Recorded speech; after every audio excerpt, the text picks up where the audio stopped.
With the start of the new year comes the Lunar New Year, a holiday for families to come together, cook delicious food and enjoy each other's company. But 32-year-old Jia isn't happy. She's an out-of-work freelancer, though most would say she's unemployed.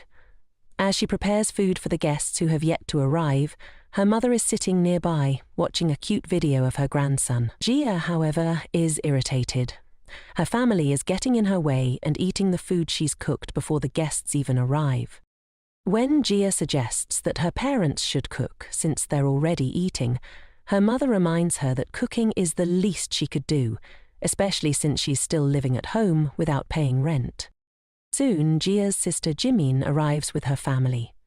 Their mother warmly embraces Jimin's daughter, while her husband carries their young son. Jimin, exhausted from the trip, immediately wants to sit down. Jia steps out of the shadows to greet her sister, offering her an almost forced smile. "Happy to see you," Jia says, handing Jimin a flower print apron. Jimin laughs and teases her, saying the apron looks great on Jia and that all she needs now is to walk down the aisle. Jia, not amused by the joke, coldly insists that Jimin put the apron on to help her cook. Their mother, not impressed by Jia's attitude, lightly scolds her. All Jia wants is for someone else to take over the cooking, but Jimin's husband steps in, explaining that Jimin is already exhausted and subtly hinting that she's pregnant with their third child. This announcement is big news for the family, and they gather around to eat soon after. Later, Jia steps outside to smoke, frustrated with her sister's seemingly perfect life and the constant pressure to meet someone. Her brooding is interrupted by a man she doesn't recognize at first. "Still got that foul mouth, I see," he says, surprising her. He's standing in the smoking area, eating chicken breast, which catches Jia off guard. After a moment, the man introduces himself as Minchul Jin. Minchul mentions that he used to live next door and wore headphones all the time. Jia doesn't recognize him at first, but then realizes he was that scrawny gamer kid from her childhood. Minchul, however, doesn't think he's changed much. Jia insists otherwise, pointing out how strange it is to see him eating chicken breast in a smoking area. Minchul explains that he's here because his family wasn't happy with him avoiding the Lunar New Year food. Too many calories, they said. Jia suddenly remembers that Minchul is the same age as her, 32, and that they grew up in the same building. They were childhood friends, but not by choice. Minchul was the shy kid who didn't get along with anyone in class. Despite the shared past, Jia doesn't feel like reminiscing. Instead, she wonders how Minchul managed to change so much. She concludes that city life must have transformed him. Now, he's an assistant manager and programmer at a well-known company, living what seems to be a decent life. This realization makes Jia reflect on her own situation. She's constantly scolded at home, unemployed, and can't believe that Minchul, the awkward kid from her childhood, is doing better than she is. Feeling a surge of envy, Jia begins to sulk. Sensing her mood, Minchul interrupts and asks how she's been. Jia deflects the question, but Minchul keeps talking. He admits that while he thinks he's doing well, his parents don't agree. They've been nagging him to get married and even signed him up for a dating service, paying a $5,000 registration fee. With a small laugh, he assumes Jia isn't facing the same pressure. Jia, surprising even herself, suddenly suggests that they get married. Minchul is taken aback, staring at her in disbelief. Jia explains her reasoning. Since both their parents are constantly nagging them to settle down, marrying each other would solve the problem. "It's a win-win," she says casually.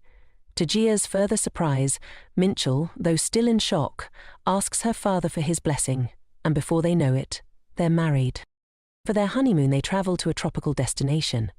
On their first night, while Jia is having a drink, the reality of what's happened finally hits her.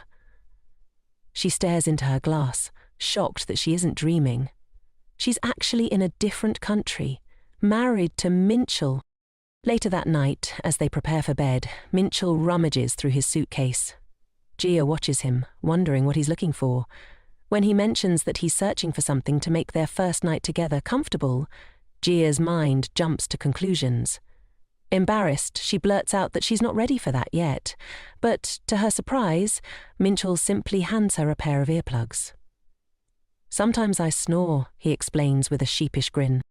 That night, after Minchul starts snoring, Gia puts in the earplugs and drifts off to sleep, noting how practical and prepared he is.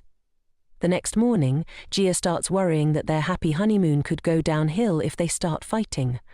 As she carefully selects her outfit, Minchul appears in unfashionable but comfortable clothes, including socks with sandals. He asks how much longer Gia's going to take. She winces at his outfit, and when he asks if it matters, Gia insists it does because people will be looking at them. Since their schedule isn't tight, they decide to go clothes shopping. Although Gia doesn't know much about fashion, she assumes anything would be better than Minchul's current outfit. But she's wrong. Minchul emerges from the dressing room in a bright red and blue outfit with suspenders. His reasoning? The bright colours will keep him from getting hit by a car. Gia, frustrated, hands him a simple shirt and pants, telling him they look nice. Minchul is so pleased that he asks the store clerk for 7 sets of the same outfit. Outraged, Gia tries to explain that it's better to have a variety, but Minchul is insistent. Since the outfit looks good, he wants multiple copies. Gia decides to pick out a few new outfits herself so Minchul can rotate between them. While she's browsing, Minchul notices the swimsuits and, with sudden excitement, asks if he can choose one for her for their upcoming banana boat ride. Without thinking, Gia agrees, but then quickly feels embarrassed, realizing what he's just asked. After finishing their shopping, they head to the shore, but Gia can't shake her embarrassment about Minchul picking out her swimsuit. Gia feels obligated to wear the swimsuit Minchul bought for their next activity, even though she has no idea what he chose. She fears he might have picked a sexy one, but to her surprise, Minchul bought her a wetsuit, matching his. To Minchul, it was the best choice, offering comfort and insulation. However, Gia feels embarrassed by his choice. After all, this is their honeymoon and everyone else is wearing bikinis and swim shorts. She worries that the wetsuit will be too hot, but to her surprise, it turns out to be very comfortable. The two have a wonderful time on the banana boat, eating, laughing, and taking pictures throughout the day. As the sun starts to set, Gia and Minchul walk along the beach. Gia, wanting to make the most of their expensive trip, tries to pack in as much as possible. Minchul, however, notices an injury on her heel and suggests she take it easy. Gia hadn't realized she was hurt, caught up in the excitement. Minchul offers to give her a piggyback ride, insisting that walking on an injured heel must be painful. Gia hesitates, concerned about sticking to their schedule, but eventually hops onto Minchul's back. Feeling embarrassed, Gia asks if she's heavy. Minchul, always practical, responds that her weight makes it a good workout, which offends her a little. As they continue walking, Gia begins to feel comforted by Minchul's steady presence and warmth. She notices the beautiful sunset and insists they take a picture. Minchul initially resists, but Gia insists, saying they should live in the moment. Back at the hotel, Gia scrolls through the pictures and remembers her sister's words about how couples usually fight on their honeymoon. But despite her worries, she and Minchul didn't argue at all. They had fun together. As she watches Minchul peacefully sleeping, Gia reflects on the trip and, despite the embarrassing moments, feels content and satisfied with how it all turned out. Back in Korea, Gia's mum prepared a feast and packed several boxes of food to celebrate Gia's return and help her move in with Minchul. Although Gia feels apprehensive about the whole situation, she reminds herself that she agreed to this when they got married. After the move, Minchul hands Gia a piece of paper. At that moment, a random memory pops into Gia's mind. A cartoon theme song with the lyrics, "Just do it, just do it. It's okay to make mistakes because you aren't an adult yet." Gia now realizes that, as an adult, making mistakes means you're stuck dealing with the consequences.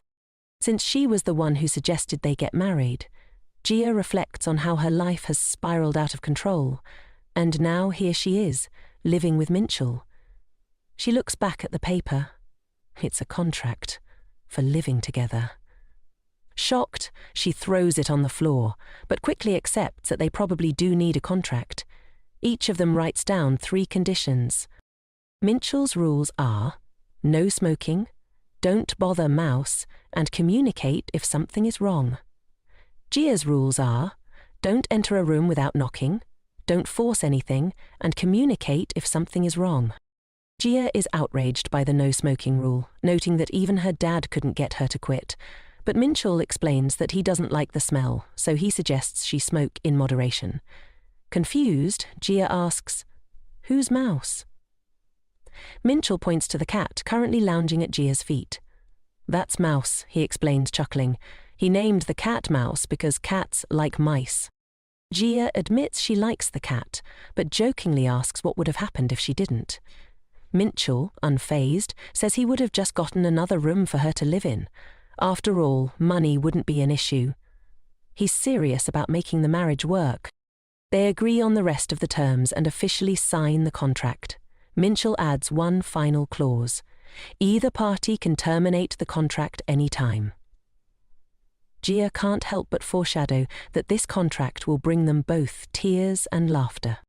On their first night living together, Jia decides not to unpack just yet, and instead orders some furniture. Minchul is set to return to work the next day, and Jia feels anxious about living with someone other than her family. Minchul, on the other hand, is calm and spends the evening gaming. The next morning, Jia is woken by the sound of Minchul cooking breakfast. Curious and a little impressed, she gets up to join him. However, her excitement fades quickly when she sees him blend chicken breast into a smoothie. Jia takes a sip and grimaces, finding it terrible. Hoping for something else, she asks if they're having anything more substantial. Minchul casually hands her a protein bar, which only frustrates Jia further. She complains, saying this isn't real food, and adds that he'll probably enjoy a delicious lunch at work without her. Minchul corrects her, proudly showing off his healthy lunch, which is just as bland as his breakfast. Jia opens the fridge, hoping to find something better, but it's stocked full of health food. At that moment, she develops a new appreciation for her mum's home-cooked meals. Sensing her frustration, Minchul suggests that Jia go out and get breakfast on her own.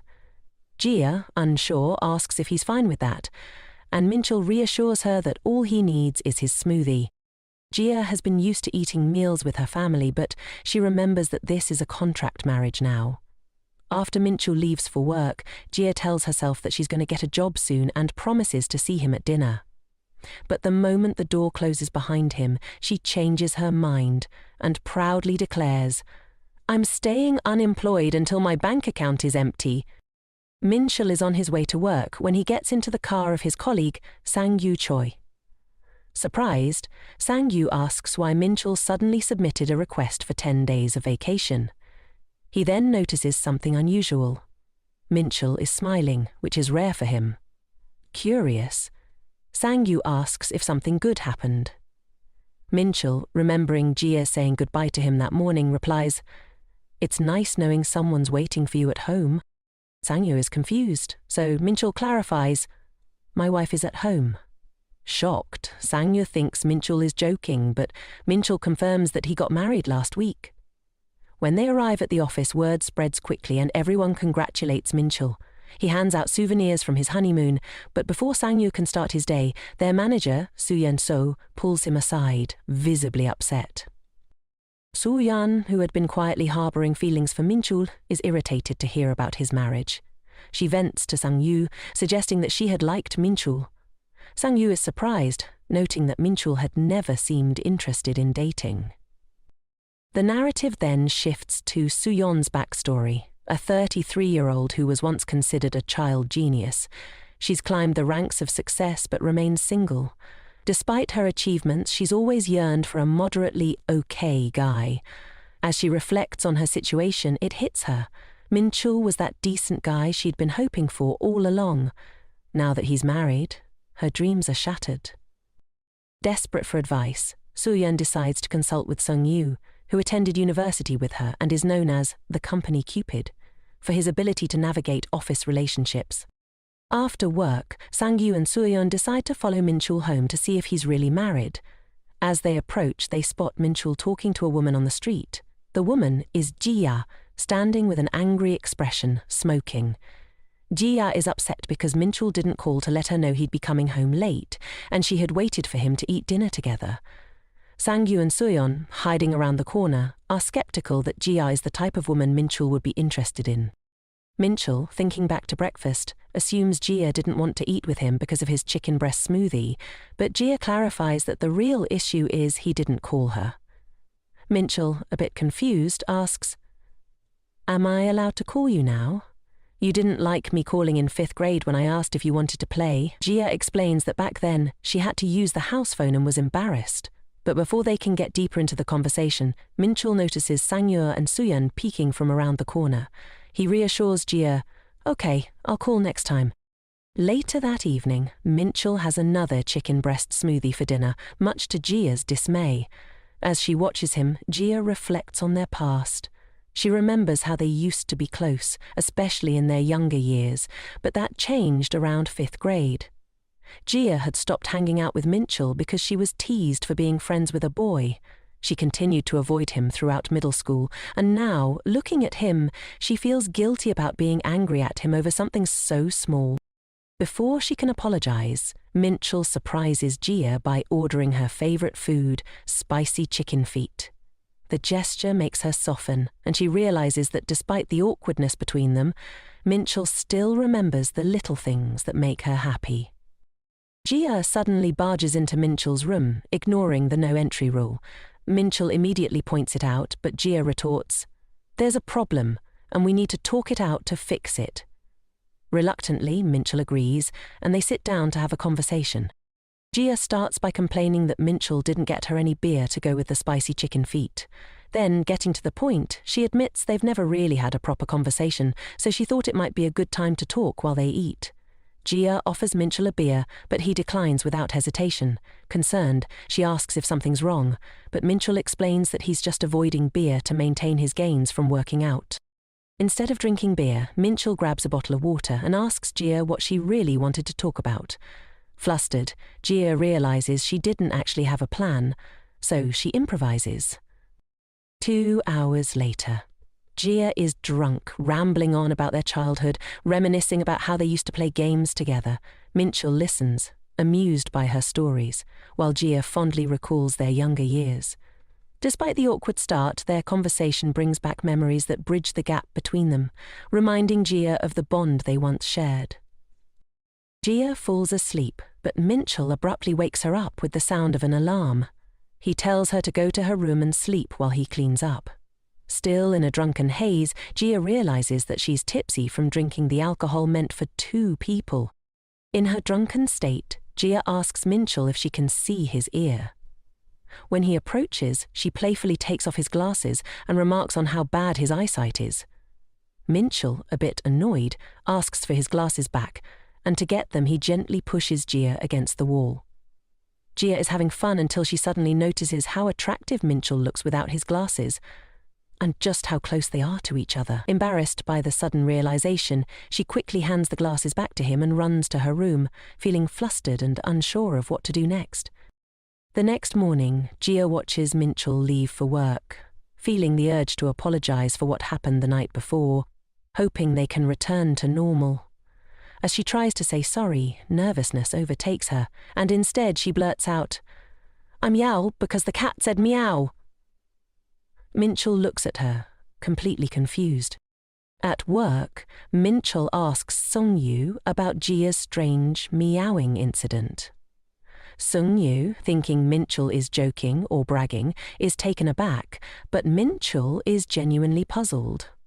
Sungyu suggests that Jia was probably trying to be cute, but Minchul insists they aren't close enough to joke around like that. Sungyu, who supposedly has a doctorate in low biology, proposes a simple solution. Minchul should show Jia some sympathy. So, when Minchul gets home, he meows at Jia. Jia falls to the floor in embarrassment. Minchul casually says, "Sungyu said this would help." But Jia, already upset, snaps at him. She's angry that he shared their personal moment with others, especially since they added a clause to their contract about keeping things private between them. A few days later, Suyeon suggests Minchul host a housewarming party. When Minchil tells Jia, she's initially hesitant, but after some thought she agrees to go along with it. Minchil asks why she's willing to do it, and Jia explains that housewarming parties, typically held after moving into a new home or getting married, are a way to ask for continued support. While it's not required, it's a once-in-a-lifetime. Normally, it's something to avoid because of all the work involved, but Jia wants to do it because Minchil hates the idea. It's her way of getting back at him for embarrassing her the day before. The next day, after protesting with Jia about not needing a housewarming party, Minchi leaves for work with a smile. Jia has noticed a few key traits about him. 1. Minchio is all about efficiency, almost like an eco-friendly robot. 2. Minchil is weak to requests and will comply if pushed enough. Based on these traits, Jia assumes that Minchil will tell his co-workers that his wife didn't want a party. However, when she learns what Minchil refers to her as at work, she becomes embarrassed and starts to regret her decision. Despite this, she begins preparations for the housewarming, even though she doesn't know how to cook well, leading her to call her mother for help. As the guests begin to arrive, Jia whispers to Minchil that he should be nice to her during the gathering. The partygoers are amazed at the spread of food Jia has prepared, though Minchil clearly doesn't want to be there and starts drinking. Sungyu, one of the guests, asks Suyeon if she feels satisfied knowing Minchil is actually married, but Suyeon, unfazed, reveals she has something prepared to test them. Sungyu then proposes an activity where they all get to know Minchil better, explaining that everyone wrote down something they wanted to ask him. The first request comes from Suyeon, and to everyone's surprise, it is for Minchil and Jia to kiss. Jia is curious to hear the request, but Sungyu hesitates before reading it aloud, sensing the tension building. The next question comes up, and Jia, eager to avoid a headache, quietly tells Minchil they should just pretend to be a happy couple for the evening. The question is, when, where, and how did he propose? If they can't answer, they have to drink a whole glass of beer. Jia scrambles for a good fake response but can't come up with anything convincing. To her surprise, Minchil casually responds, "Jia proposed to me in a smoking area while I was eating chicken breast. This, to Jia's shock, is true." Unsure how to handle the truth coming out in such a casual setting, Jia chooses to stay quiet and drink. The next question follows. When and where was your first kiss? This presents a bigger problem. Jia and Minchil haven't kissed, not even at their wedding. Resigned, Jia prepares to drink again, but before she can, Minchil jumps in with another unexpected answer. "We kissed when we were 5. In kindergarten," he says confidently. Jia stares at him confused until he explains. "Your nickname back then was the smooching ghost because you went around kissing everyone." Jia turns red with embarrassment, angry that Minchil would bring up something so silly from her past. Eventually the party winds down and the guests leave, but not without suspicion. Sungyu and Suyeon agree that something about Minchil and Jia's interactions felt forced, almost too practiced. Sungyu, worried, asks Suyeon if they should dig deeper into the couple's relationship, but Suyeon surprises him by saying no. Sungyu is taken aback by her sudden shift and almost gets into an accident while driving. Suyeon reassures him. "It's okay. I didn't think I could force my way into their relationship anyway," she says with a mix of resignation and acceptance. Sungyu, still startled, suggests they go out for a drink to clear their heads, and they end up at a fancy barbecue place. The night blurs in a haze of alcohol and conversation, and suddenly the two wake up the next morning in the same bed, naked.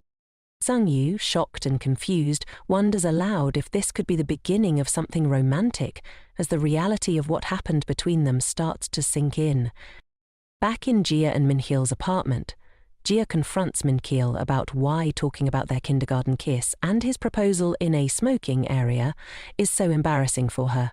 She thinks it's common sense to avoid such stories, but then she remembers she's dealing with Minchil, whose understanding of social cues can be a bit off. She sighs and suggests we should probably pick another time for our first kiss. Just as they start discussing it, Jia's phone rings. It's her mum, calling excitedly to tell her that Spaghetti Man Loses His Way just came out today. Spaghetti Man is a franchise that essentially launched the hero movie craze, and Jia's family is obsessed. "Did you already watch it?" Gia asks, half joking, and her mum immediately says yes. Before her mum can spoil any details, Gia cuts her off and quickly ends the call. Her family has a long-standing tradition where if you don't watch a movie the day it comes out, whoever sees it first gets to spoil it for everyone else. The competition is especially fierce for major releases like Spaghetti Man, so Gia knows they have to watch it immediately. "Mitchell, we need to watch it now," she declares, grabbing her coat. Later, at the movie theatre, Gia settles into her seat, happily munching on popcorn while Minchia seems unusually tense. Midway through the film, he quietly says, "This feels like a date." Gia is caught off guard by the comment and finds herself momentarily flustered, but she quickly focuses back on the movie. The movie turns out to be fantastic, but an awkward moment happens when Gia and Minchi both reach for the popcorn at the same time, their hands brushing against each other. They both pull back, a little embarrassed. Afterward, as they leave the theatre, Gia excitedly chats about the film, dissecting every detail. She suddenly realizes that the whole evening felt, well, like a date. Unbeknownst to her, Minchiul has been a Spaghetti Man fan for over 20 years, following the series from the beginning. He listens intently to Gia's thoughts but remains quiet about his own long-standing phantom, his mind more focused on the fact that this outing really did feel like a date, something that catches both of them by surprise. As Gia and Minchiul were leaving the theatre, Gia suddenly got pushed from behind by the crowd. Instinctively, Minchiul caught her in his arms. The abruptness of the moment caused them to accidentally kiss. Shocked, Minchiul quickly put her down. Flustered, Gia blurted out, "That didn't count, the 3-second rule," before running away in embarrassment. Minchiul found her a little later in the smoking area, where he made her air out her clothes. He stood beside her, confirming, "You're right, the kiss didn't count because of the 3-second rule." Gia nodded, trying to brush it off, but the tension between them lingered. They decided to go grab lunch together, but throughout the meal, Gia couldn't shake the image of the accidental kiss. She felt like she was overreacting, but before she could sort out her thoughts, Minchiul cleared his throat and said, "I need to get something off my chest." He paused, looking slightly uncomfortable, then admitted, "The kiss wasn't 3 seconds. It was 5. Gia stared at him in disbelief as he continued, "So, maybe we should count it as our first kiss?" He smiled, thinking he was being reasonable, but Gia's face flushed with anger. Without a word, she stood up and ran out of the restaurant, too overwhelmed to look at Minchi. Needing space, Gia decided to stay with her sister, Jaemin. When she arrived, Jaemin and her husband Gino were unimpressed by the situation. Jaemin sighed, while Gino shook his head, clearly used to Gia's dramatics. This was when the 1326 Honest Gia Summit began. A mental gathering of Gia from 6 different ages to help her navigate the crisis. Each version of Gia, arranging from her 5-year-old self to her present self, appeared in her mind's eye to discuss the situation. Present day, Gia explained what happened, admitting she thought Minchi's comment about the kiss was rude. 15-year-old Gia chimed in, suggesting she stay at a friend's place instead of running to her sister, but Gia quickly shot that down as not being possible. Meanwhile, 30-year-old Gia offered a more level-headed approach, telling her to consider Minchi's feelings instead of storming off. Regardless of the summit's deliberations, Gia's plan to stay with Jaemin worked because her sister owed her a favor. Gia had played a key role in bringing Jaemin and Gino together, giving them money for dates and convincing them to get married. This, of course, meant Gia was free to hide out at their place for as long as she needed, while she sorted out her feelings about Minjiul and the unexpected kiss. However, Jaemin is not as thrilled as Gia expected, despite Gia having helped her in the past. As they start talking, they note how Jaemin's children have adopted some of Gia's quirky habits. When Jaemin tries to spoil Spaghetti Man for Gia, she proudly reveals that she already watched it, much to Jaemin's disappointment. Jaemin then asks Gia what happened between her and Minchiul, quickly guessing that Gia ran away after a fight. Gia admits it, and with a smirk, Jaemin agrees to let Gia stay, but only if she babysits the kids so that she and Gino can have a night out.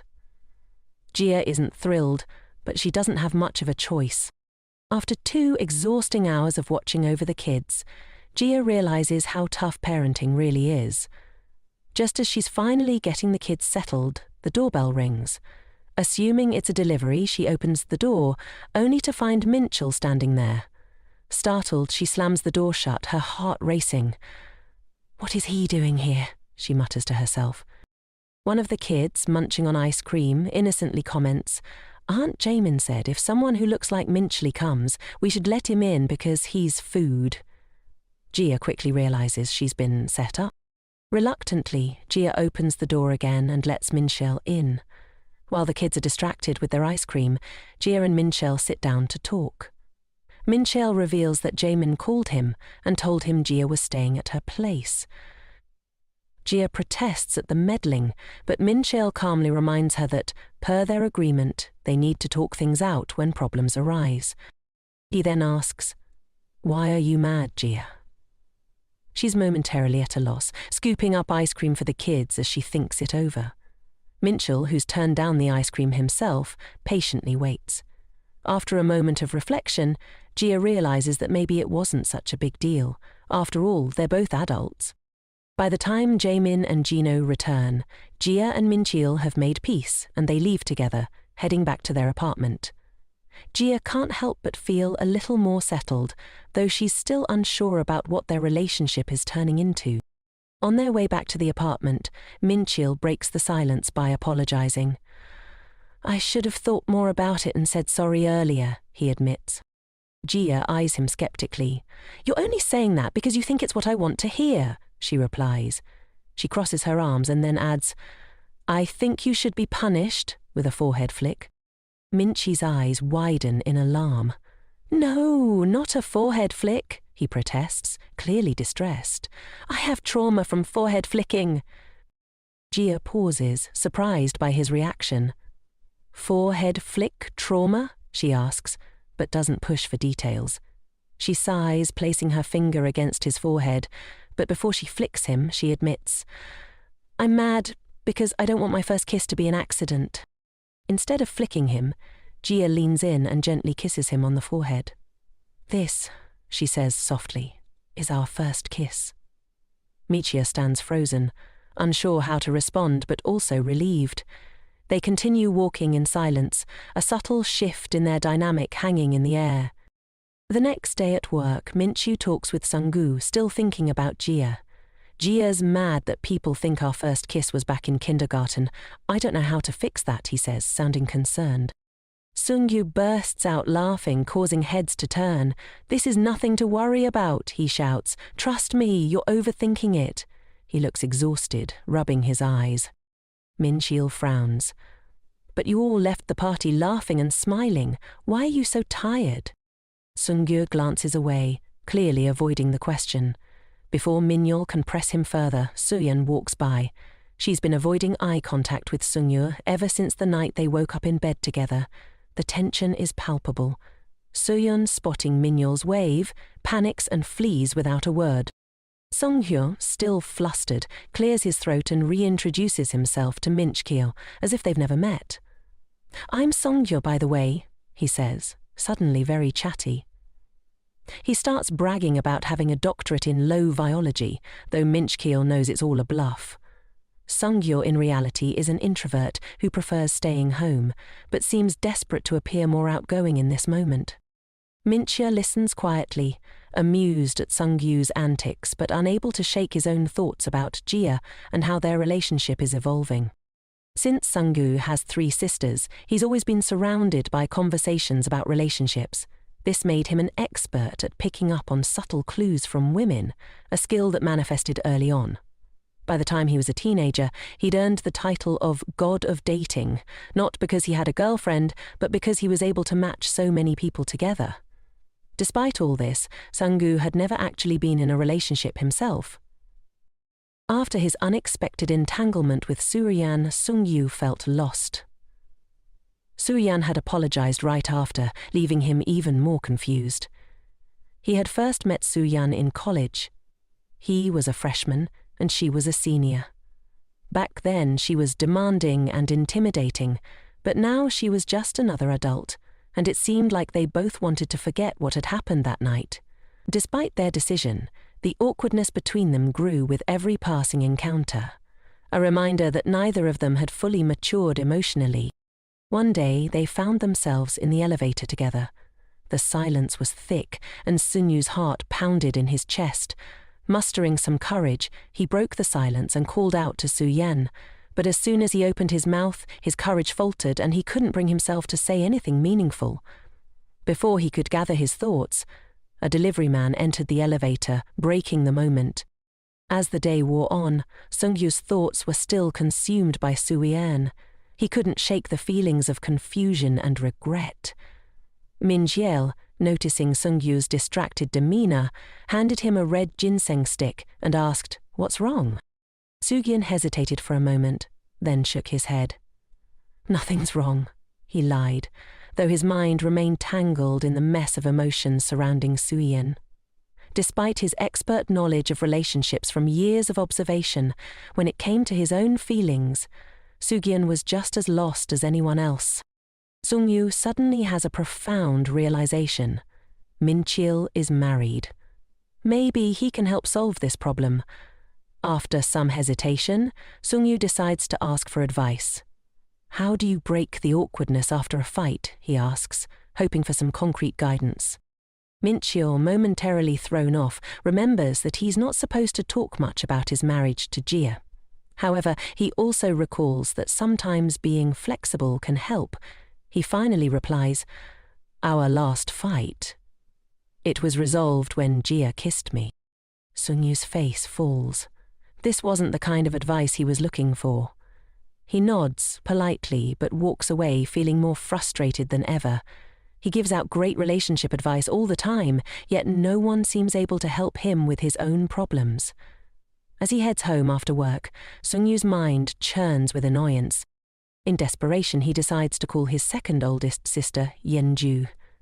Yenju is a successful romance novelist and influencer with a keen understanding of relationships, or at least the fictional ones she writes about. When Sungyu explains his problem, he tells her it's actually a friend's problem to save face. Yenju is quick to catch on, but she's willing to help, under one condition. "You get me 2 boxes of those macarons I love, and I'll give you advice," she says with a playful tone. Sunyu sighs but agrees.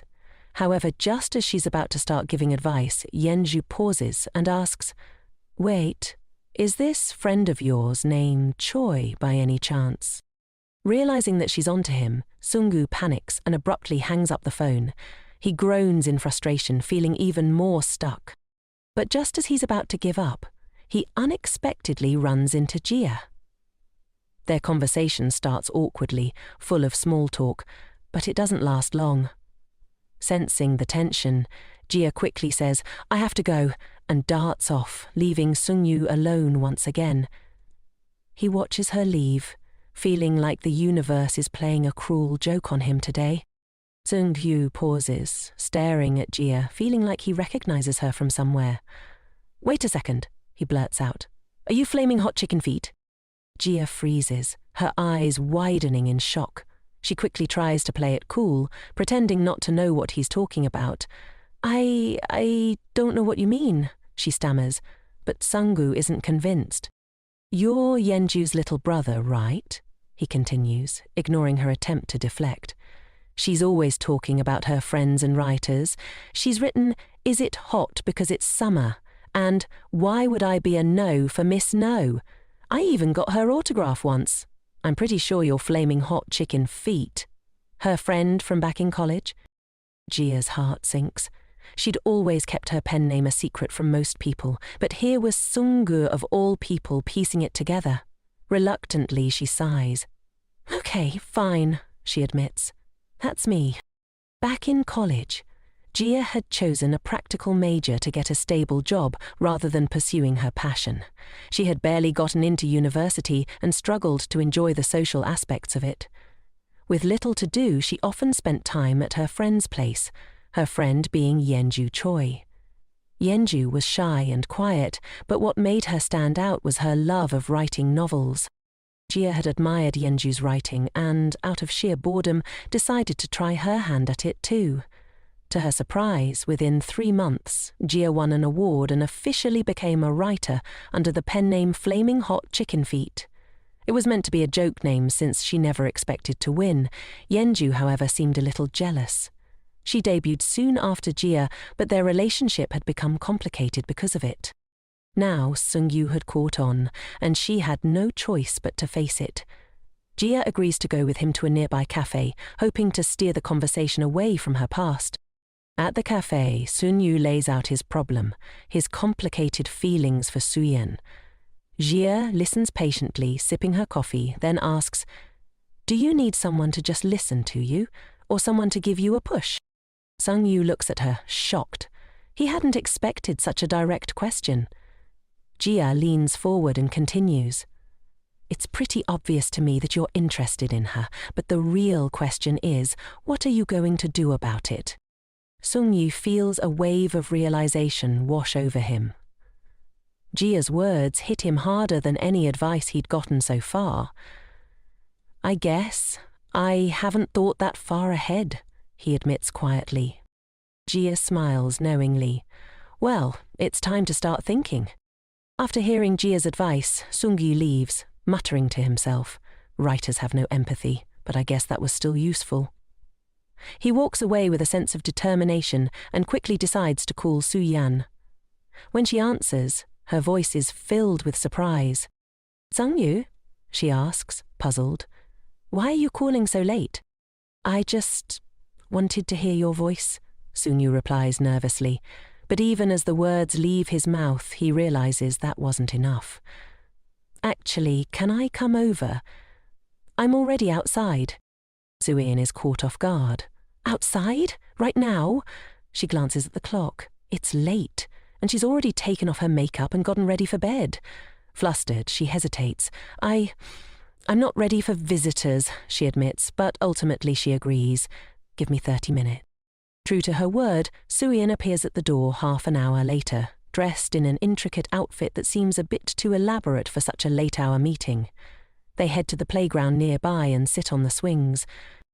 As they sway gently back and forth, Sungli breaks the silence by handing her a box of macarons. "I got these for you. They're from that place with the long lines."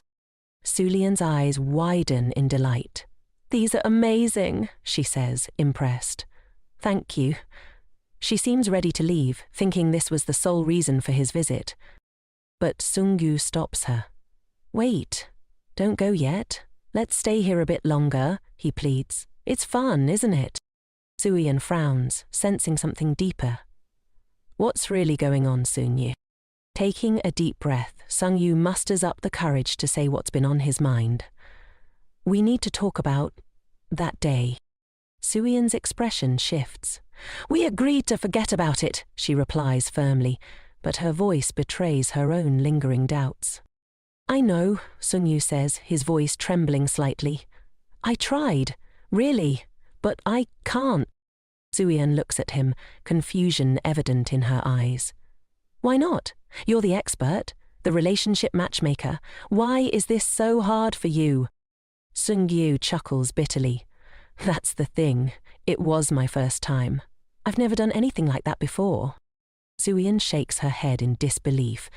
"But you're supposed to be this relationship expert, right? The guy who knows everything about dating." He smiles sadly. "That's the image, sure, but it's not me." Silence falls between them, only the creaking of the swings filling the air. Sungyu takes one final breath and says, "If you really want me to forget about it, I will. But I just needed you to know how I felt." Suyin stares at him, her thoughts swirling, unsure of what to say next. The weight of the moment presses down on them both as they sit quietly, side by side, the swings slowly coming to a stop. Suyin sits silently for a moment, contemplating Sungyu's words. She knows she should say something, but how does one forget something so significant? I don't know how to tell you how to forget it," she admits, her voice tinged with frustration. I don't even want to forget it, Sungyu. The words hang between them, heavy with unspoken emotions. The silence stretches out before them, and Sungyu can feel the weight of the moment. Neither of them knows how to move forward, but neither can quite let go of what happened. Suddenly, the scene shifts. At Mitchell's house, Gia is lounging on the couch, nibbling on macarons. Mitchell, ever observant, looks at her and asks casually, "Did you gain weight?" Gia nearly chokes on her macarons, shocked at the unexpected comment. "What?" she exclaims, her eyes wide in disbelief. "No, I didn't." But Mitchell isn't talking about Gia. His gaze is directed at Mouse, who is waddling around the room looking unusually plump. Mouse apparently has been sneaking extra snacks. Gia tries to brush it off, suggesting that maybe the cold weather was causing Mouse to bulk up for hibernation. Mitchell nods in agreement and turns up the thermostat, not suspecting anything more. The next morning, as Mitchell heads off to work, Gia cheerfully tells him to have a great day. But Mitchell surprises her with a simple, "See you tonight." Gia, feeling a little uneasy, wonders if Mitchell has caught on to her secret habit of feeding Mouse extra snacks. Gia recalled how Mitchell's pet feeder dispenses a strict 3.3 ounces of food per day for Mouse, but Mouse had been crying for snacks, so Gia had given in, sneaking extra food. That's why Mouse had gained weight, and Gia had played it off by telling herself it was just a phase or the cold weather. But today, when she picked Mouse up, she could feel the difference. Mouse was heavier. It wasn't just Mouse, though. Gia had been ordering delivery constantly, indulging in comfort food after long days. She thought she'd been managing, but when she stepped on the scale this morning, the number startled her. It was much higher than she expected. The scale must be broken, she tried to convince herself. But when she bent down to tie her shoes, the sudden rip of fabric made her realize it wasn't just the scale that had changed. That evening, after some thought, Gia asks Mitchell, "Can you teach me how to work out?" Mitchell raises an eyebrow, looking surprised at the sudden request. Gia, now fully aware that something needed to change, knows this is the first step. She can't ignore the reality of it anymore. She needs to take charge of her health and make some adjustments, starting with a workout plan. Mitchell is absolutely thrilled when Gia asks him to teach her how to work out. He eagerly asks, "When can we start?" His enthusiasm is contagious, and he's already planning their next steps. He's known for being incredibly dedicated to his fitness routine, working out every day after work. But when Gia gives it a try, she quickly realizes how intense it is. After a few sets, her body feels like it's giving out, and she's left incapacitated. She still has legs to do, but she can barely move. In the midst of her exhaustion, Gia falls into a dream.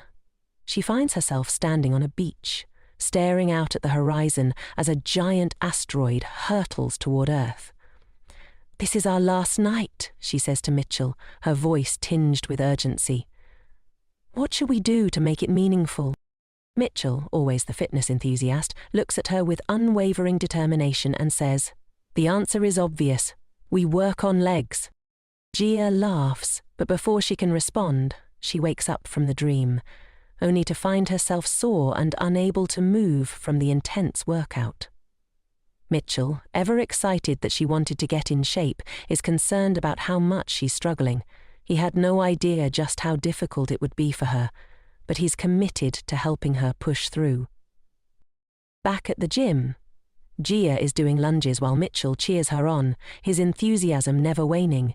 "You've got this, Gia," he encourages, but Gia is questioning her decision to start working out at all.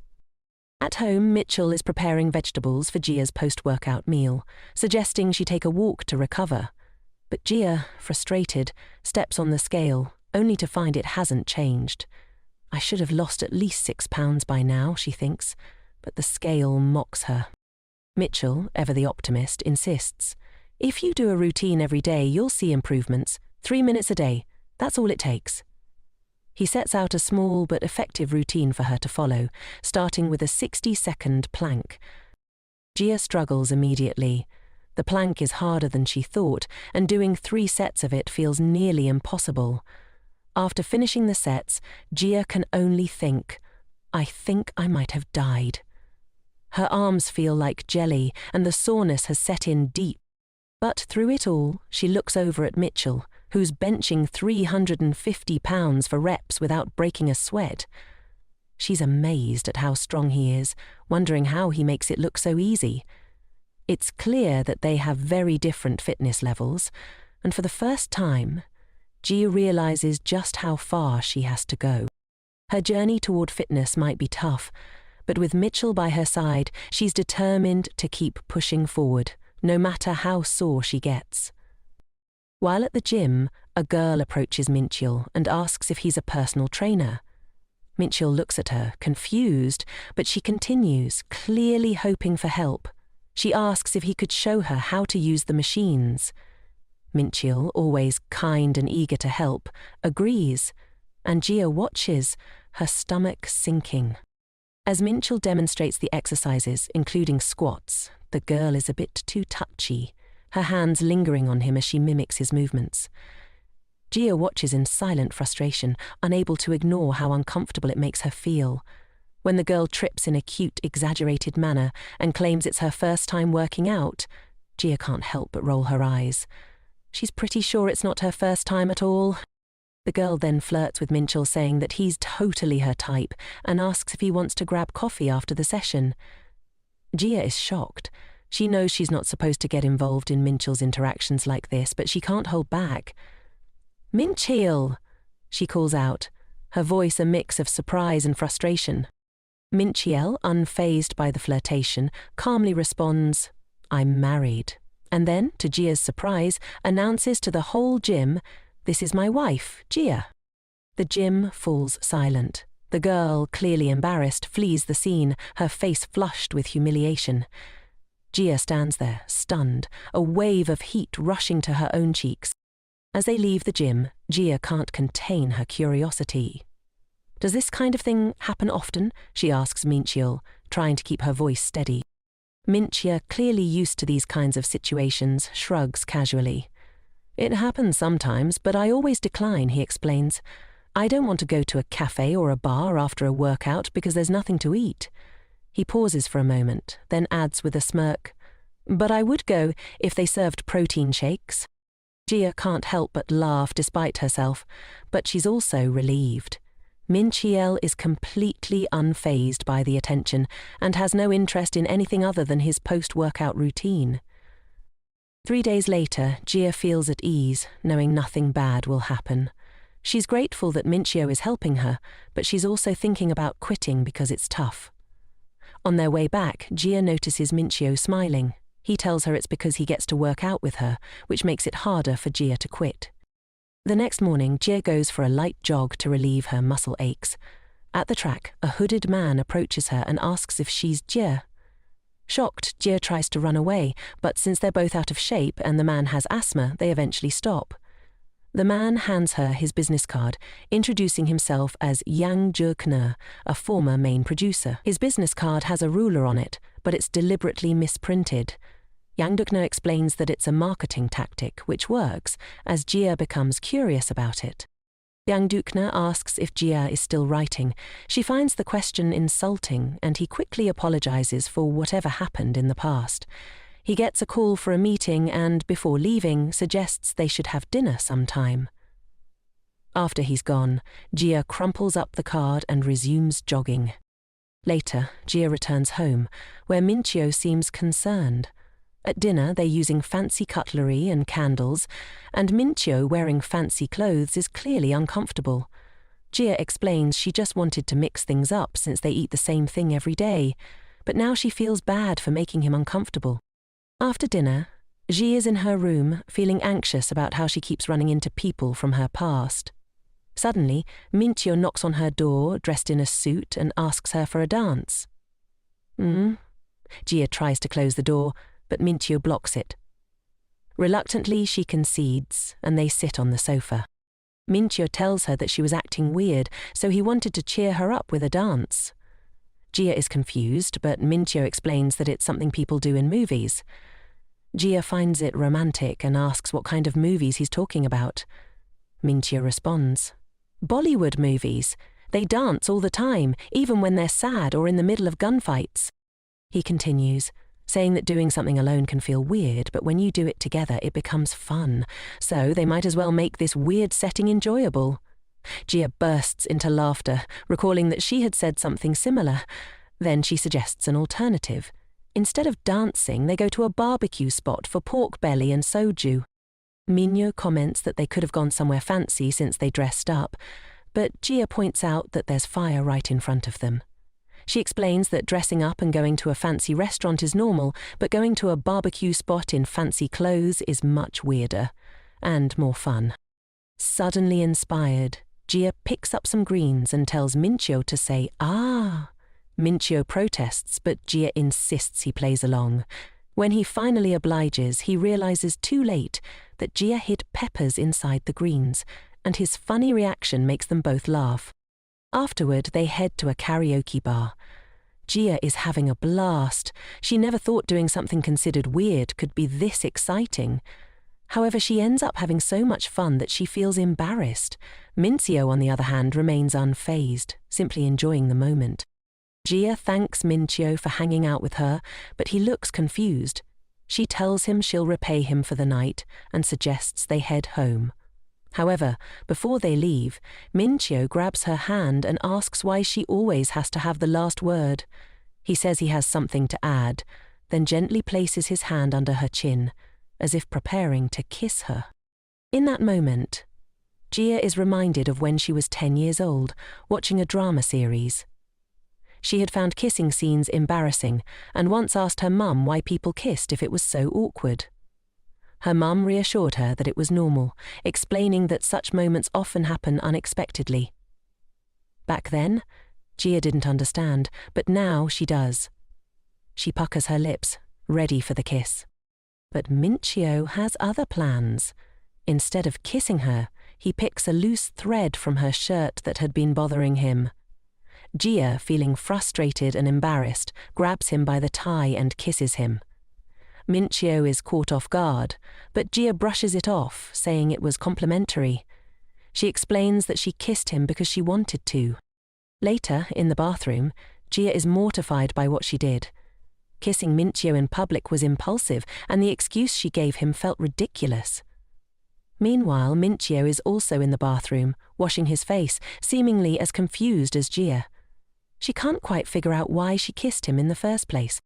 After recalling key moments from her marriage, Gia laughs and has a realization. In her dream, while she and Minchyo were kissing, several small doll-like figures appeared and stopped them, demanding they kiss properly. "For a real kiss, you have to stick your tongue in their mouth and move it around," they said. Gia remembers confirming that she had done that, and the figures demanded they kiss again. They complied, but then Gia suddenly woke up. Surprised by her strange dream about kissing Minyo, Gia walks to the bathroom, still groggy. When she opens the door, she finds Minyo just finishing his shower, looking incredibly attractive. Embarrassed, Gia quickly averts her eyes. Minyo, noticing her discomfort, asks if she's in a bad mood, but Gia brushes it off, saying she had a bad dream. As she tries to recover from the awkward moment, Gia remembers their dinner last night and suddenly slams her head on the table in embarrassment. Minchyo asks what's wrong, and she quickly lies, saying there was a mosquito on the table. Gia starts to believe she's experiencing the suspension bridge effect, the idea that feelings of excitement towards someone can intensify during moments of anxiety. She's been anxious every day, worried they might get caught and feeling the pressure from their workouts. She concludes that her feelings are just a misinterpretation brought on by stress. Minyo, sensing something is off, kneels down to her level and asks if she's feeling unwell. Gia, embarrassed by his closeness, insists she's fine. Minyo looks relieved but still wants to talk about what happened the night before. Before he can say anything, Gia quickly excuses herself and leaves the room. Later, at work, Sunyu notices Minchyo's mismatched socks and jokes that he must have had a hectic morning. Minchyo also remembers accidentally throwing away a full instant coffee packet instead of just the wrapper. As he sips his coffee, his mind drifts back to the kiss with Gia, and he finds himself unsure of what to do next. At the gym, Gia and Minchyo's interactions are noticeably awkward. Although it was just an accident, the kiss still bothers Jia. She tries to read Minchio, but he doesn't seem visibly affected by it, which only makes her feel more uneasy. After stretching, Minchio suggests they do the bench press. Jia feels uneasy, recalling a video she saw of someone getting crushed by the weight. She insists she shouldn't try it, but Minchio reassures her, saying that while accidents can happen, he has a lot of experience, so she'll probably be fine. As Jia lies down on the bench, still nervous, she jokes, "If I get crushed, I'm putting your name in my will. They'll be dead anyway." Minio laughs and adds 2 20-pound plates to the bar, telling her it's only £60 total and that she'll do great. Minchio lifts the bar and tells Jia to give it a shot. Hesitant, Jia grabs the bar, feeling embarrassed. As she lowers it with Minchio's help, her heart starts pounding, and she grows even more anxious, especially because of how close Minchio is to her. Trying to push through her discomfort, Jia focuses on the exercise and starts doing reps on her own, determined not to let her nerves get the better of her. After finishing the bench press, Jia feels like their relationship is still the same, despite the tension between them. Sweating, she takes off her tracksuit, but Minchio quickly puts it back on her. Confused, Jia asks why. Minchio tells her that she might catch a cold. Jia playfully responds, "I don't want a cold, but are you serious? A thin jacket won't stop a cold. If it could, everyone in the gym would be frozen." She notices Minchio looking away and teases, asking if he's bothered by her wearing something too thin. In response, Minchio suddenly takes off his shirt. Jia, startled, tries to stop him, but Minchio asks, "Does it bother you if I take mine off?" Jia avoids answering directly, but Minchio continues, admitting that it bothers him when she does it. He adjusts her jacket, making sure it's properly on. On their way back, Minchio remains silent. Jia recalls how he's always been this way. When they were kids and Jia hurt her leg, Minchio insisted on carrying her home, even though he was shorter than her at the time. What should have been a 20-minute walk took them 2 hours, but Minchio was happy to help. Back in the present, Minchio tells Jia she did a great job today and encourages her to keep it up tomorrow. Jia, feeling happy, grabs his hand. Minchio, confused, asks why. Jia smiles and says, "You've got a problem. You can let go now." Jia ponders how things might have turned out if they had taken a different path or made different choices. The scene then shifts to Yenju and Yangduk having dinner. During the meal, Yangduk casually mentions that he recently saw Jia. Yenju, curious but cautious, asks who Jia is. When Yangduk describes her and what she was doing, Yangju quickly changes the subject, suggesting they eat before their steak gets cold. Yangduk, sensing her discomfort, realizes that Yenju may not have fully gotten over whatever happened in the past. The scene shifts again, this time to Sungyu and Suyan, who are sitting on swings. Before Suyan can say anything meaningful, she gets embarrassed and suggests they talk another time. Sungyu, frustrated, asks if he's too much for her. Suyan reassures him that it's not that, but admits she's scared of changing their relationship. Sungyu is the only person she feels she can truly talk to, and she's worried about losing that. However, Sun-Ye isn't satisfied. He points out that Suyan was the one who crossed the line first, initiating things between them. Sun-Ye then declares that he likes her, leaving Suyan no choice but to agree to go out with him. Now that Sun-Yu and Suyan are officially dating, their dynamic has changed. The car ride with Minyo feels awkward, and at the office, Sun-Yu seems completely absorbed in his work. He even skips lunch with Suyan, leaving their interactions distant and tense. By the end of the day, they say goodbye with an air of discomfort between them. After work, Sungyu and Suin exchange texts, and this cycle repeats until Sungyu realizes that their relationship hasn't really changed. It feels the same as before. Suin has a similar realization. They need something to break the pattern. One day, Suin texts Sungyu first and asks, "Do you have a sack?" She quickly realizes her typo and tries to correct it, but once again misspells it, typing sack instead of set. Embarrassed, Suin is flustered. Sungyu, trying to make sense of the message, calls her. When Suyan picks up, he clarifies that she probably meant to ask if he had a second to talk, and reassures her that he does. His kindness has a big impact on Suyan, who is silent for a moment. Sung-yu, thinking he's messed up, is about to apologize when Suyan confirms that's what she meant. They make small talk, but Suyan still doesn't have the courage to open up, so she lets out a yawn. Sung-yu takes this moment to compliment her voice. Before Suyan can hang up, Sung-yu suggests they go on a date. Surprised but intrigued, Suyan agrees. Sung-yu, eager, suggests they meet up right away, despite it being 11:38 p.m. Suyan, irritated, reminds him that it's rude to ask her to meet without notice, especially when she isn't ready. They settle on a later date. On the day of the date, Suyan arrives wearing a trench coat, a hat, a mask, and sunglasses to avoid being recognized. They decide to go to the movies, joking about the odds of running into someone they know. Then, to their surprise, they run into Jia. The three exchange awkward greetings until Jian notices Suyan and pieces together that Suyan had asked her for advice before. Realizing he was successful, Jian congratulates Suyan. Suyan, feeling uneasy, isn't sure how to react. Jia teases them, saying it's funny they're going on a date in broad daylight.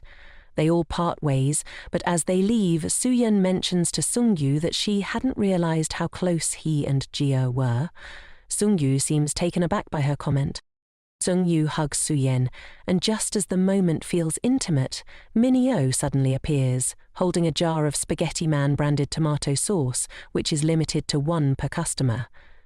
He doesn't seem to notice them, and when he leaves, Sung-yu and Suyan awkwardly pull away, embarrassed by how close they were. Trying to cover up their flustered state, they both comment on how hot it is, though the heat is really from their embarrassment. They decide to cool off by getting cold noodles at a trending restaurant. However, when they arrive, they run into 2 more people from their office, making lunch uncomfortably awkward. Afterward, they head to karaoke to unwind, only to bump into yet another colleague. To top it off, the once famous cafe they planned to visit afterward turns out to be closed. As they finally grab ice cream, Sung-yu sighs and complains, "Why do we keep running into people from work?" Sung-yu notices that Suyan has a bit of ice cream on her cheek and, without thinking, wipes it off with his finger and licks it.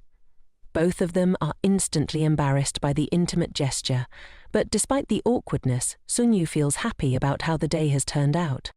As the day comes to an end, neither of them wants to say goodbye, but they've done everything they planned and can't think of anything else to do. Sunya suggests they should head home, and Suyan agrees. Suddenly, they find themselves standing in front of a motel, and Sunya is taken aback by its size. In his flustered state, Sung-yu grabs Suyen's hand and pulls her toward the building. To her surprise, they walk into an arcade, not the motel. Sung-yu, however, worries that Suyen might be disappointed that they didn't actually go into the motel.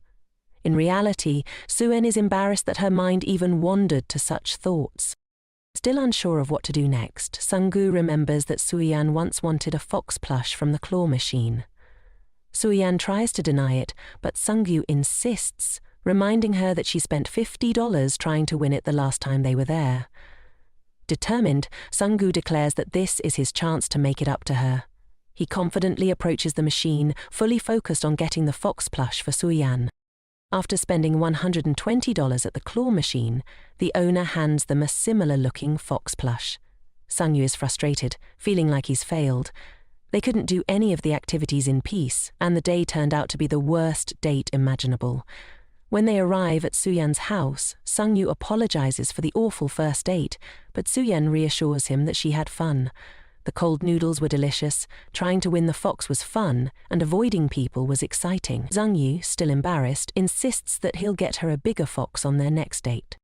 They part ways, and Sung-yu heads home to his parents, where he declares that he loves them. Meanwhile, Suyan places the fox next to a bunny plush Sung-yu had given her in the past. Feeling content. At Mitchell's house, they're watching Spaghetti Man on the sofa. Jia is sleeping on Mitchell's lap. Earlier in the day, Jia had received a call from her family, and just before they were about to watch Galaxy Wars, she was almost spoiled, so she and Mitchell decided to watch a different movie. Gia, being on a diet, ordered a Diet Coke with popcorn, but the movie turned out to be boring. Gia wasn't enjoying it and felt guilty for suggesting it, even though Minchil knew how bad it was. Later, back at the house, Gia decides she's going to watch a real movie. She tells Minchil he can do whatever he wants, but he sits on the sofa and watches with her. As they watch, Minchil munches on carrots and cucumbers. Gia finds it strange, but ends up mindlessly eating them too. They end up watching 3 movies in total.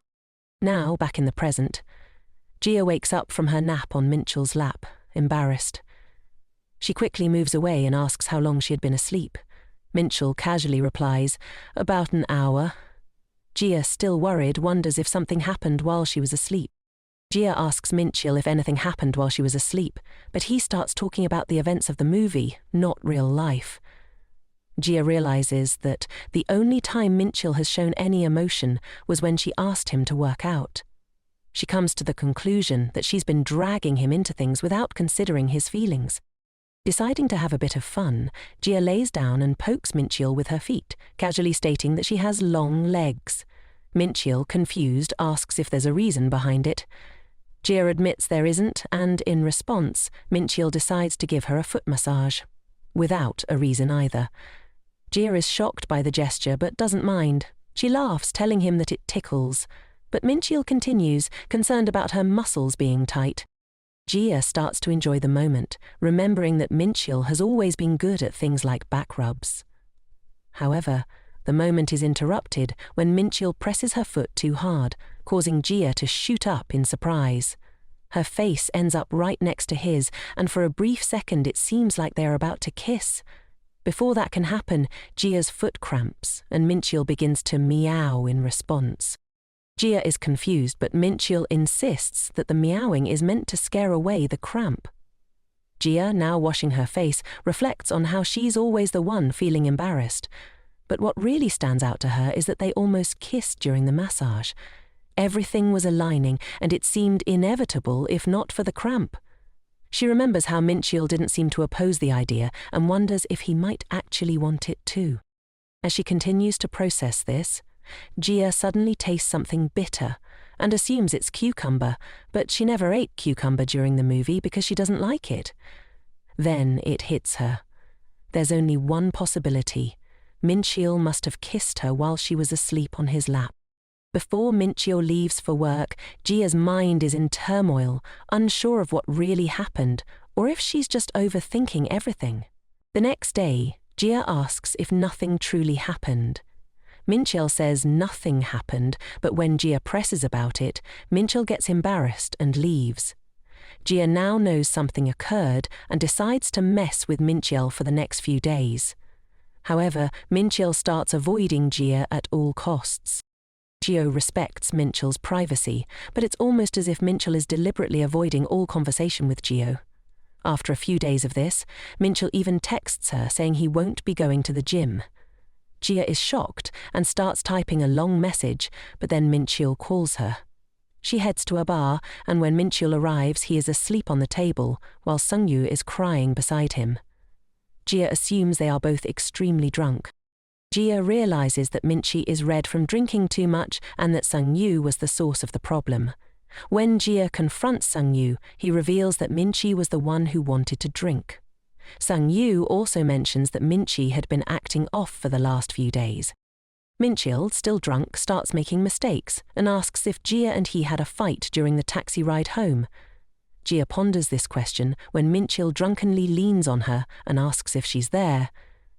In that moment, Minchil tries to kiss Gia, but when she says no, he recalls that Gia once said, "It's up to the person who gives the kiss." Gia denies this, clarifying that she actually said it's a complimentary service, though it's practically the same thing. Despite her denial, the driver asks if they are newlyweds. Gia gets embarrassed and realizes they've been acting like a newlywed couple. The driver then comments that Gia's husband must really love her, which causes Gia to remember that Minchil is in fact her husband. When Gia remarks that Minchil is a thorn in her side, the driver asks if they had a fight. Gia decides they should go somewhere other than Minchil's apartment. Soon after, Minchil wakes up and they find themselves on a ferris wheel. Gia had gotten all-access passes to an amusement park. Since there are barely any people there, they can use the pass to keep going around the Ferris wheel. Minchiel tries to get off, but Gia stops him. Gia asks Minchiel if he remembers passing out at the bar. She believes he was drinking because of her, and the contract says they need to talk things out. Gia had wanted to discuss it, but Minchiel kept avoiding her due to all the trouble she's been through. Minchiel owes it to her to stay on the Ferris wheel. As the Ajiar-Han pondered event begins, they start the first round of Truth or Dare. Minchiel is confused, so Gia explains the rules. You need to answer truthfully or face punishment, which is a forehead flick if you lie. The game ends if he lies. Minchiel doesn't want the forehead flick, which reminds Gia of the time she kissed his forehead. Still, Minchiel doesn't want to play, as Truth or Dare often makes a fool of the person. Gia reassures him that this won't happen because she won't lie due to an unpleasant memory related to Yanju. Gia provokes Minchiel, saying that this is his chance to ask her anything and even flick her if she lies. Minchiel agrees and asks who goes first. They play rock, paper, scissors, and Gia wins. Gia's first question is if Minchiel likes her. Minchiel gets embarrassed and doesn't answer. When the countdown runs out, Gia flicks his forehead. It's Minchiel's turn, and he asks if she likes him. Gia replies that she doesn't not like him, also feeling embarrassed. Minchiel is confused and tries to ask another question, but Gia stops him. Gia then asks her next question, saying that she could taste cucumbers after the movie even though she doesn't eat cucumbers. She also mentions that Minchiel started avoiding her after that night. Gia asks Minchiel if he did something while she was sleeping. Minchiel is speechless, so Gia continues by asking if he kissed her that night. She tells him there's no point in avoiding it because they're staying there until she gets an answer. Minchiel eventually admits he didn't kiss her.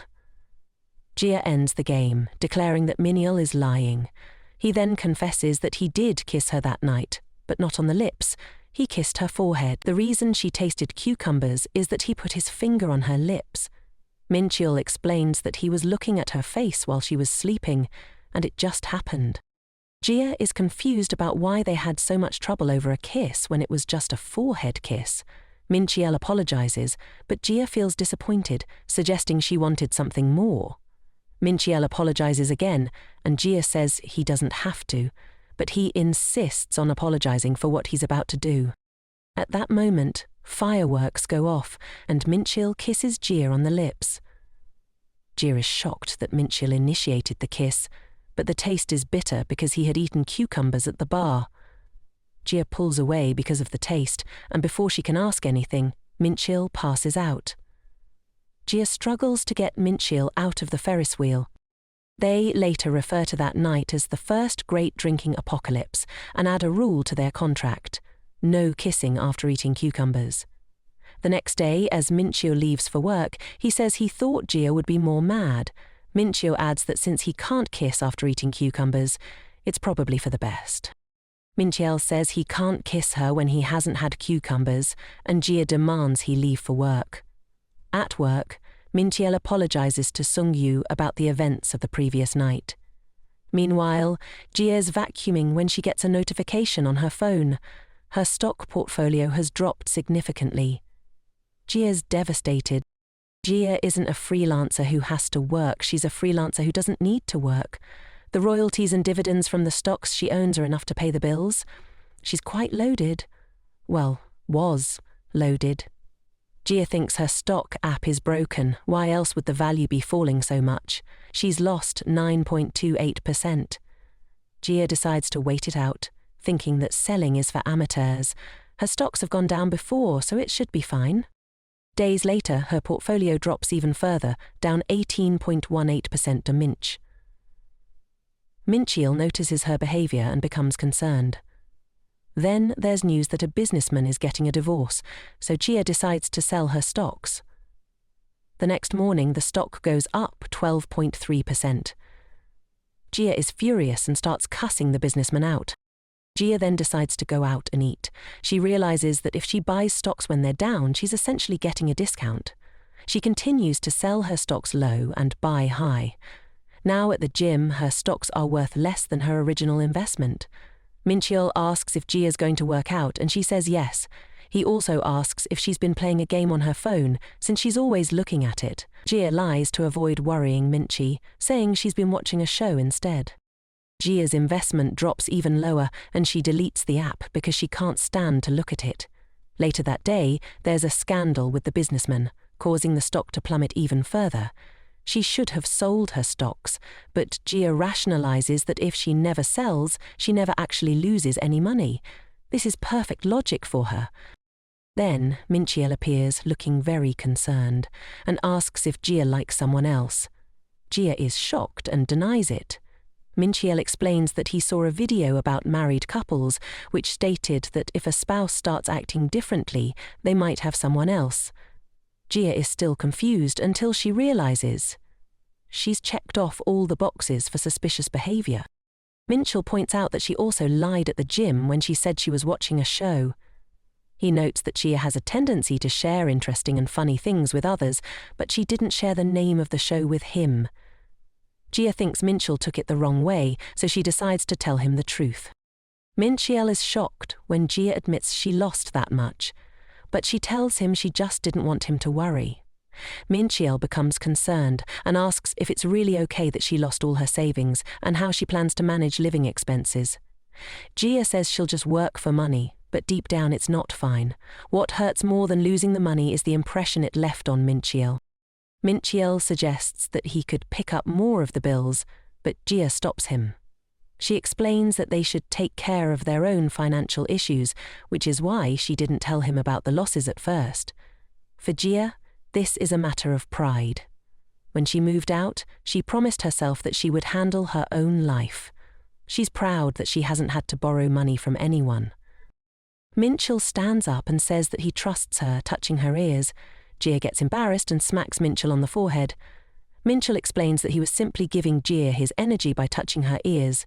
He adds that they used to do this in the past and they would yell energy and fusion while doing it. Jia smacks Mincheol again and storms off, angry that he would bring up something from the past. Once she leaves, she realizes that touching someone's ears is a very sensual thing. A week later, Jia is going to job interviews and Minch wishes her good luck before she leaves. Jia has always been lucky throughout her life, but now her struggle to get a job begins. As she crosses the road, a truck suddenly appears, and then the scene shifts to two birds reading a piece of paper.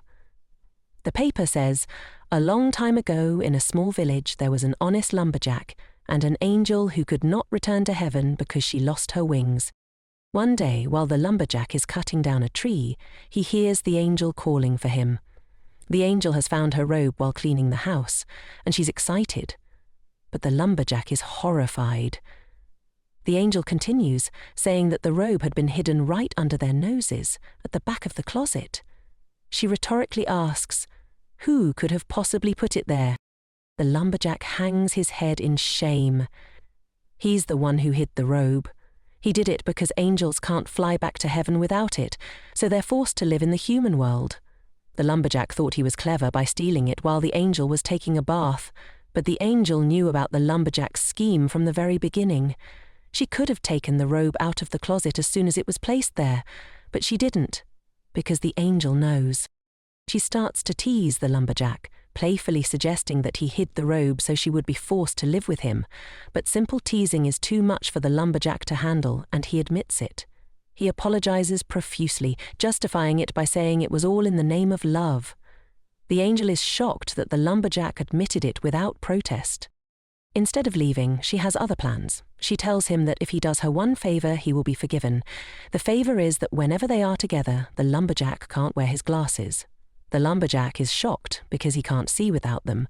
Then the angel accidentally drops his glasses into the water, meaning he can't use them anymore.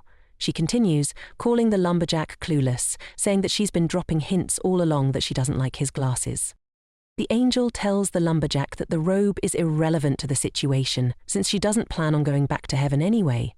As long as he gets rid of his glasses, she will stay with him. Then, the angel places her hands on the lumberjack's cheeks and slowly leans toward him, almost as if they are about to kiss. Just before their lips touch, the great mountain spirit suddenly emerges from the water with two pairs of glasses, asking which one belongs to the lumberjack. Suddenly, Jia screams neither of them and wakes up in a hospital bed. She realizes she didn't become an isekai protagonist and is flustered that it was all just a dream. She's confused about why she had such a strange dream. The story of the lumberjack and the angel ends with them starting a business selling sticky rice cakes to tigers. Jia calls her mother to inform her about the accident, but her mother is horrified. Jia reveals that it wasn't really an accident. Truck-kun stopped right in front of her and barely grazed her.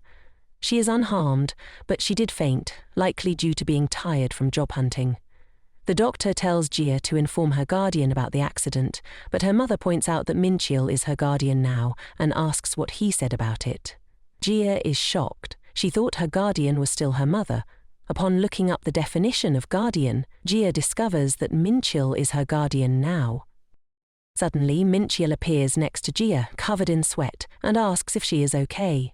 Jia is confused as to why he's there, but Minchil explains that her mother called him. Then Minchil notices a man talking to the doctor in the distance and approaches him. He towers over the man and menacingly asks if he's the one who hurt his wife.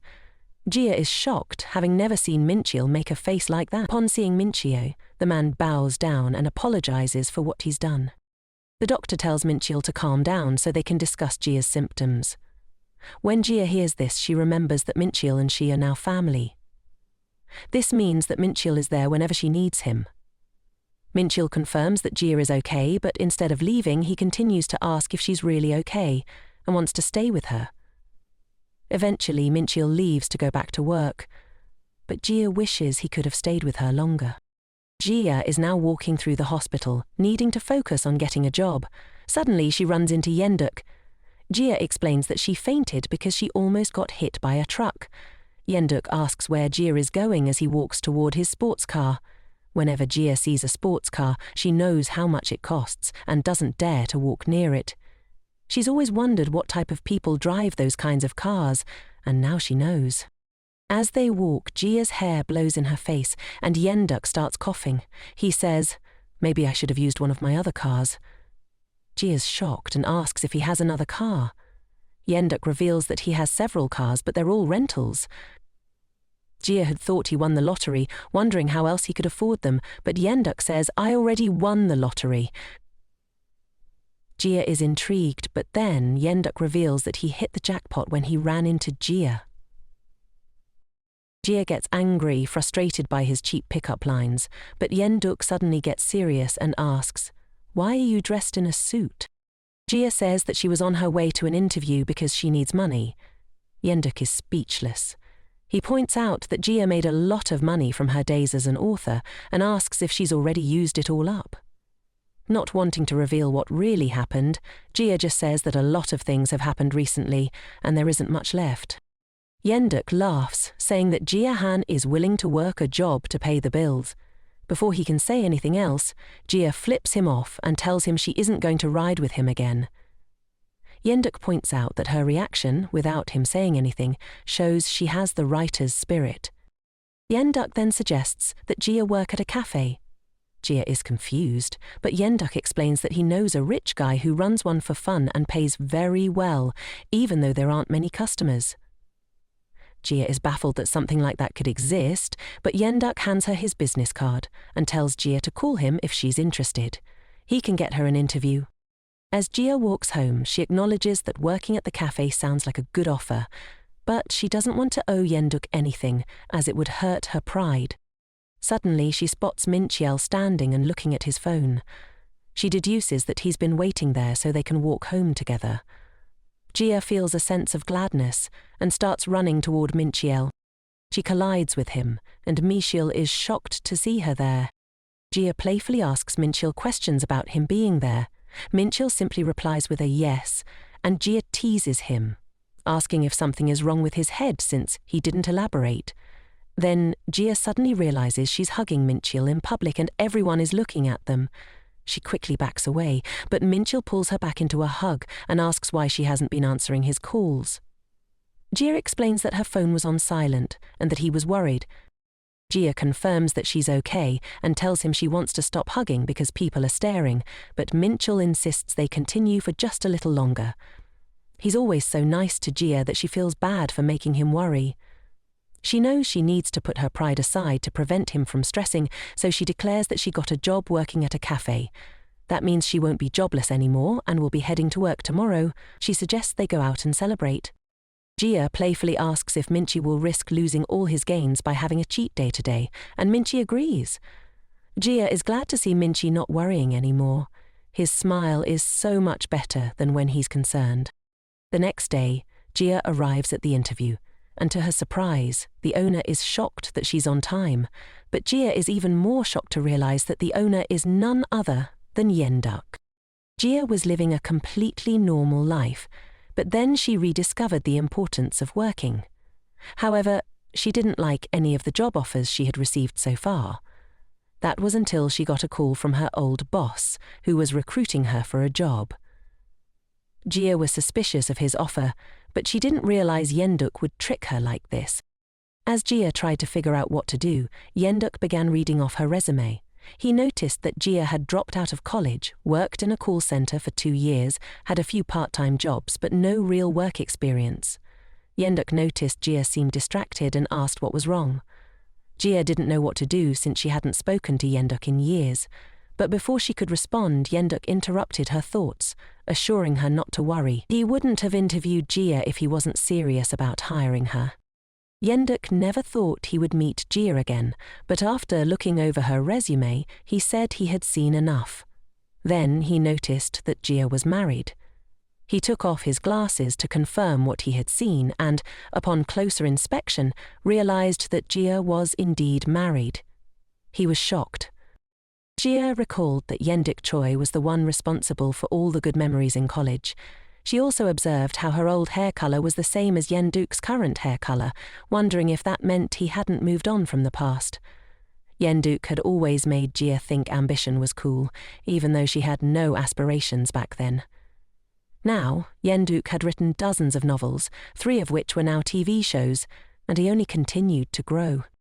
After her debut, Yenduk didn't need luck like Jia did, but now she was Jia's boss. Yenduk laughed when she heard Jia was married, never imagining that the same girl who stayed up all night reading web novels in Yenduk's room would end up married. Jia revealed that her husband was her childhood friend, and Yenduk asked how they got married.